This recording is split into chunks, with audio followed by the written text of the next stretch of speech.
anggota desa. Oke. Mantap.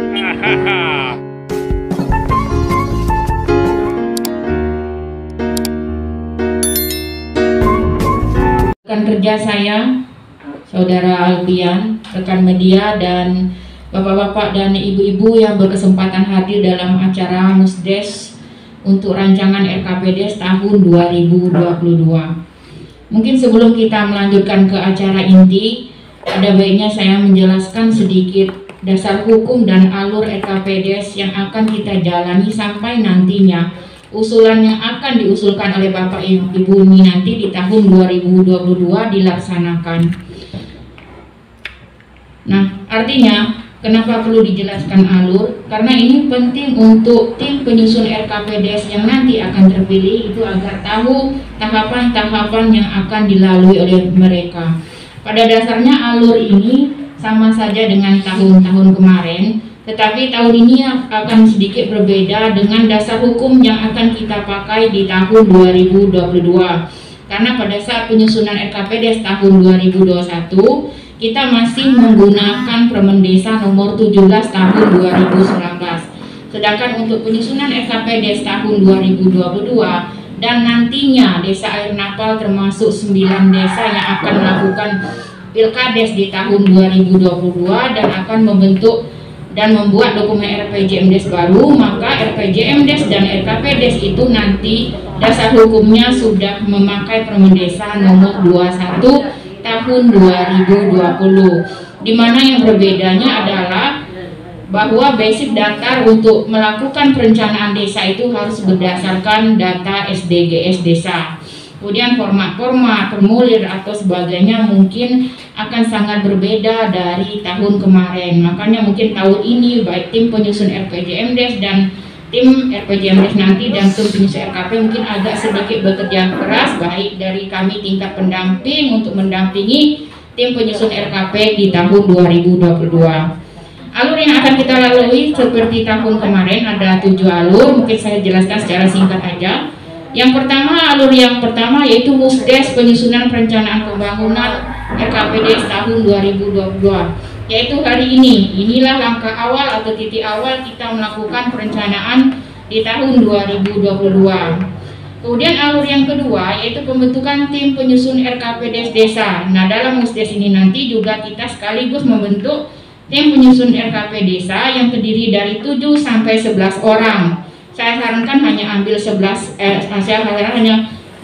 orang saja, yaitu terdiri dari kepala desa selaku pembina, kemudian sekretaris desa itu otomatis menjadi ketua Pak Doni, kemudian sekretaris timnya itu dari Kaur Perencanaan, anggotanya ambil kadun 1, 3-nya tolong dipilih dari unsur masyarakat, baik dari tokoh perempuan maupun keterwakilan kelembagaan.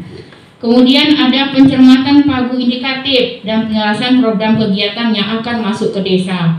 Nah, untuk pencermatan pagu indikatif ini dalam rangka menyusun usulan yang akan diprioritaskan tahun 2022, sementara kita masih mengacu pagu indikatif yang tahun 2021, baik itu dari DD, ADD maupun BHAPR.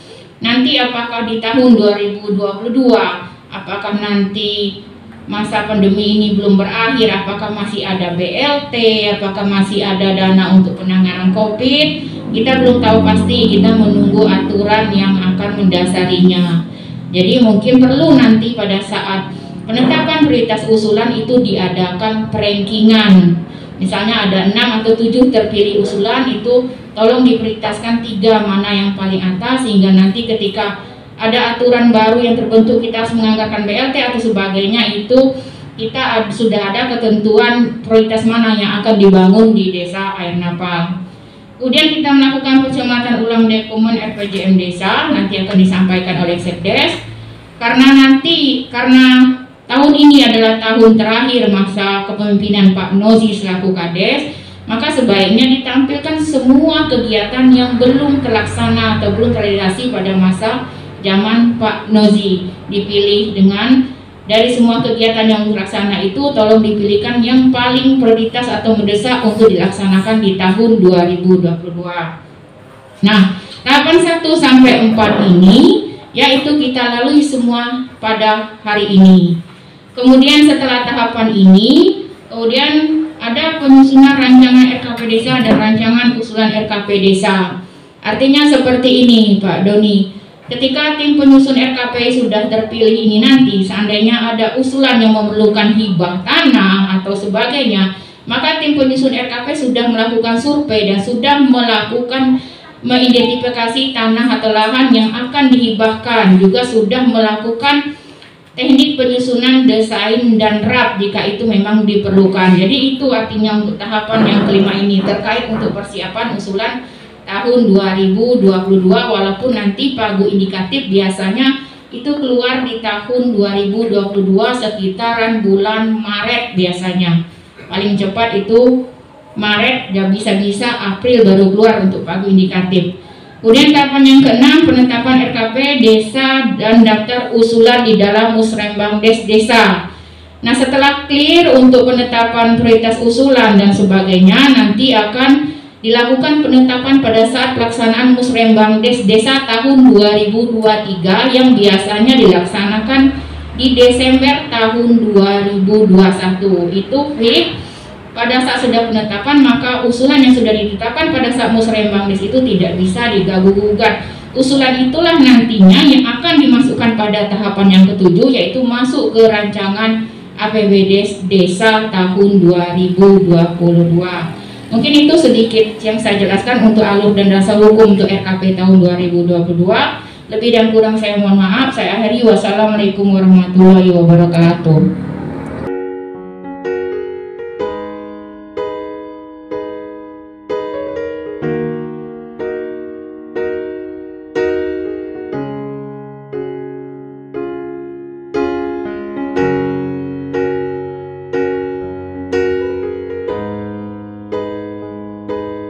Berita desa, oke. Mantap.